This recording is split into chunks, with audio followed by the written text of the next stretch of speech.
Bugün servisimizdə görülən işlər haqqında kiçik bir məlumat vermək istəyirəm. Təzə çəkiş metodu tapmışam qardaşlar. Həm orada görsəndən mən burada. Deməli, avtomobil Audi'dir. Avtomobildə yağ axıtma problemi var idi. Kitabçanın salniki dəyişilir. Elə bilməyin ancaq problem Chevrolet modelində olur. Və korobkanın yağı dəyişiləcək. Deməli, bu nahiyədə var Chevrolet Malibu modeli. Avtomobildə problem nə idi? 5000 kilometrə 2 litr yağ azaldır. Membran sistemi dəyişiləcək, üst krışqa dəyişiləcək, üst krışqa jalı üstlərində problem var. Qoy hər tərəfli ətraflı məlumat verim, axıra qədər izləyin, videonu fırlamayın.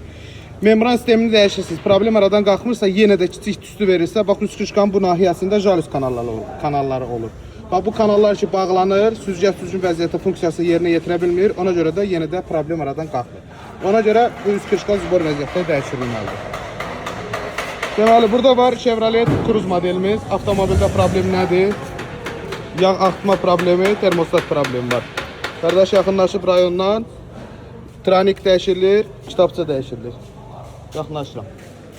Deməli, burada var təzə model Cruze'muz. Speed qaza keçdik bu avtomobildən. Yoluna qoyacaq inşallah. Avtomobildə problem Amerikadan yeni gəlib. Amerikadan gəlib, Koreyadan gəlib. Amerikadan yeni gəlib. Yağ barəsində problemi var. Həmişə kimi yenə də deyirəm, avtomobil əgər ki xaricdən yeni gətirilirsə mütləq şəkildə karteri yuduzdurun ki, bu barədə problem yaşanmasın. Qardaş yenə də bu barədə problem yaşayıb. Amma karteri yulubdu, karterin yağ daçıqı yulacaq və o problem aradan qalxılacaq. Yağ paskal barəsində problem var indi. Bu barədə də kiçik bir məlumat verdik. Deməli, burada var Chevrolet Cruze, yeni modelimiz, çəkişdəyik, başınız sağ olsun. Avtomobildə problem sürətlər qutusunun barəsində yaranan problemdir ki, korobkanın plata sistemində problem var. Bax, görürsünüz bu nahiyəyə necə yağ verir. Sürətlər qutusunun yağı. Plata öz sözünü deyib, plata sıradan çıxıb, korobkanın mexaniki problemi yoxdur.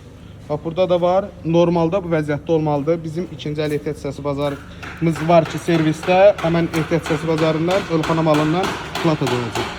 Plata bax, normalda bu vəziyyətdə olmalıdır. Keramikası yaxşı vəziyyətdə olmalıdır ki, heç bir problem yaramaz. Amma normalda yağ verir. Sürətlər qutusu sökülüb, plata problemi aradan qalxacaq. Çəkişimiz elə bir məsələ aparılır. Yorulmayasınız, işinizə davam edin. Deməli, burada var Chevrolet Malibu modeli. Sürətlər qutusunda problem var, korobka dağılıbdır, korobka yığılacaq. Korobka sökülübdür, hal-hazırda sürətlər qutusu otağında korobkamız yığılır. Chevrolet Aveo modelimiz var ki, avtomobildə problem, privoy problemidir. Bu nahiyədə olan problemə baxırıq. Chevrolet Malibu modeli var. Dünən bu barədə çəkişimiz olub, sadəcə olan vaxtımız olmadığı üçün iş getmədi, ona görə də bugünkü gün iş gedir, mühərrikdən dizel səs gəlirdi, o problem aradan qalxır. Sep komplekt dəyişiləcək. Buranı bir dənə səlgiyə sal da baxır. Səlgiyə sal, ondan sonra işləyir. Burada bax, Chevrolet Cruze, mühərrik sökülüb, mühərrik problem var. Chevrolet Cruze, Bakının ən gözəl 1.8-i. Mən bunu tam səmimi qəlblə deyə bilərəm. Avtomobilin radiatoru partlayıb, radiatoru dəyişiləcək. Burada var Ford modeli, avtomobildə kodlanan zaman dizel səs verir. Avtomobil gözləyirik ki, kodlansın, səs versin, baxaq. Hər hansısa bir avtomobildə problem varsa, soyuq vəziyyətdə, isti vəziyyətdə, fərqi yoxdur. Problem bizim yanımızda yaşamalıdır. Soyuq vəziyyətdə səs verirsə, soyuq vəziyyətdə də bizim yanımızda olmalıdır ki, biz problemə baxaq, problemi aşkar edək, yəni düzgün diaqnoz qoya bilək. Dayandırırıq, keçirik çöl nahiyəyə, yolumuz uzundur.